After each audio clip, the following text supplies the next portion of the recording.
Pale KICC rais hakuchukua muda. Pata wameshakula, general secretaries wameshiba, wameketi wote. Akaanza kuengage kwa mambo ya 3%. Na akaeleza vizuri, akasema ya kwamba hii sio tax. Na wewe sio rahisi upate pesa kutoka kwa mwajiri wako.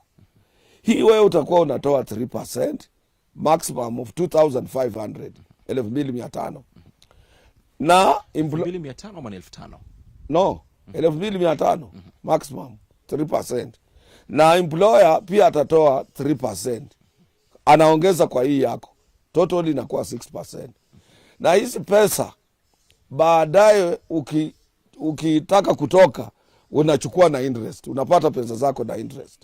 Na serikali tayari imeshaweka kwa hiyo fund 5 billion. Siko iko tayari ya kusupport mambo ya housing. Na kabla hujachukua watakuwa wanajenga nazo nyumba. Na hizi nyumba ni za kuuza kwa bei ya chini. Na pesa ya serikali iko ndani. Sasa hizi pesa sio tax, ni pesa zako, ni savings zako. Wale wa general secretaries walikuwa pale wakashutuka. Wakasema ala, tulikuwa tunafikiria hii kitu ni taxation kutoka kwa mshahara. No, akamwambia hii ni your savings. Utakuwa na namba yako, utakuwa na kila kitu, wakati una withdraw unapata na interest ya pesa. Kwa hiyo kulikuwa na hiyo fursa ya wao kuzungumza. Alichukua microphone vile umeshika hivi. Hakukaa chini ama hakutumia microphone ya serikali ile tulikuwa tunatumia pale. Na akatoka akasonga kwa wafanyikazi, anatembea kwa wafanyikazi akiwauliza maswali. Wengi waliuliza maswali na wakajibiwa. General secretaries, viongozi wote walikuwa pale. Wale viongozi ambao hawakukuwa pale wakiongozwa na ndugu yangu Daktari Mkhwaya wa chama cha KUSA. KUSA ni chama cha staff wa universities. Alafu wengine pia ni UWASU ambayo kinaongozwa na ndugu yangu Bwana Wewe Songa. Kilikuwa hapo.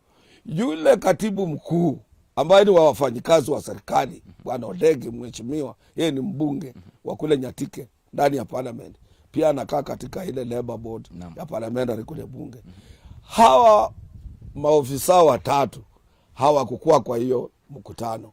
Hawakukuja Labor Day. Wakati wanajua hii maneno inahusu members wao. Iko very touchy. They decided not to attend Labor Day. Alafu hata hawakukua katika ule mkutano wa KICC.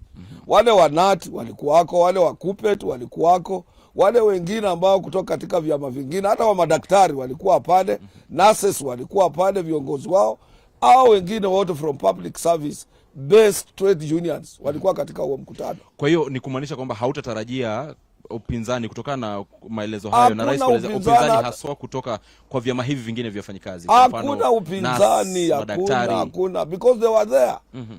Na ukiwa katika mkutano ambapo mtu anakuambia uulize maswali, kama wewe hapana iko satisfied, raise a question. Una raise. If you don't raise a question there and on, you die like a dodo. Because you are there and you are given opportunity. Kama katibu wa muungano wa wafanyakazi, itakuwa vyema nikuulize, manake unatozwa hizi asilimia hizi 3. Lakini tayari pia imetangazwa kwamba kuna wale ambao hawatafuzu kunufaika na hazina hii ya nyumba. Wengi basi watauliza ipo haja gani? Manake si kila mtu ambaye anafuzu kupata hazina hiyo. Wacha nikwambie, hata sasa hivi tuna contribute pesa kwa NHIF. Na ukui mgonjwa mwaka mzima. Na zinasaidia watu wengine. That is, hiyo ndio kwa sababu ya pool ya kusaidia nchi. World over. Wewe unatoa pesa yako kila mwisho wa mwezi inaenda kwa NHIF. Na wewe unamaliza miaka 2 miaka